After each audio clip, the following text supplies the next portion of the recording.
అందరికీ నమస్కారం అండి. Welcome to our channel. Andhra Pradesh రాష్ట్ర ప్రభుత్వ ఉద్యోగులకు 40,000 కోట్ల బకాయిలైతే ఉన్నాయండి.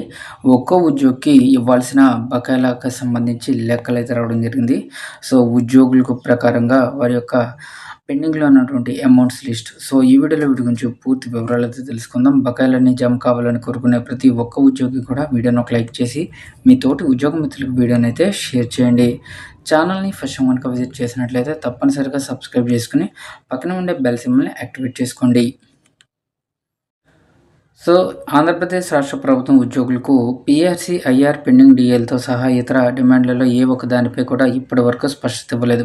వెలగపూడి సచివాలయంలో ఉద్యోగులకు సంబంధించిన అంశాలపై ఏర్పాటైన మంత్రివర్గ ఉపసంఘం సభ్యులు బయ్యావుల కేశవ్, అనగాని సత్యప్రసాద్, సత్యకుమార్, ప్రభుత్వ ప్రధాన కార్యదర్శి సాయి ప్రసాద్, ఇతర ఉన్నతాధికారులు జాయింట్ స్టాఫ్ కౌన్సిల్‌లో ఉన్న ఉద్యోగ సంఘాల నాయకులతో బుధవారం సమావేశమయ్యారు.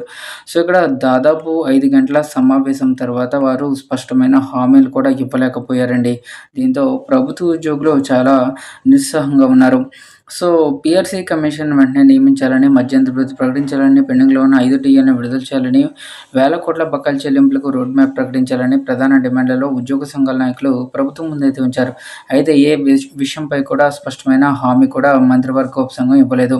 అయితే సమావేశంలో ఏపీజేసీ అమరావతి అధ్యక్షుడు బొప్పరాజు వెంకటేశ్వర్లు మాట్లాడుతూ గత 2 ఏళ్లుగా ఉద్యోగ, ఉపాధ్యాయ పెన్షనర్ల, కాంట్రాక్ట్ అవుట్సోర్సింగ్ ఉద్యోగులు తమకు న్యాయంగా రావాల్సినటువంటి వాటి కోసం ఎదురుచూస్తున్నారని, 12వ పీఆర్సీ అనేది ప్రధానంగా వెంటనే నియమించాలని, మధ్యంతర భృతిని ప్రకటించాలని, పెండింగ్ 5 టీఏలను విడుదల చేయాలని, పేరుకుపోయిన 40,000 కోట్లకు పైగా బకాయిలపై ఉద్యోగుల వారీగా లెక్కలు వెల్లడిస్తూ వెంటనే చెల్లించాలని ప్రభుత్వాన్ని అయితే కోరారు.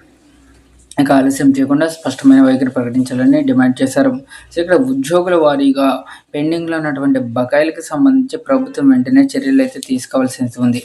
రాష్ట్రపతి ఉత్తర్వుల అమలు నేపథ్యంలో నిలిచిపోయిన ప్రమోషన్స్ ప్రక్రియను పూర్తి చేయాలని, ఆగస్టు 31 వరకు ప్రమోషన్స్‌పై ఉన్న నిషేధాన్ని ఎత్తివేయాలని కోరడం జరిగింది.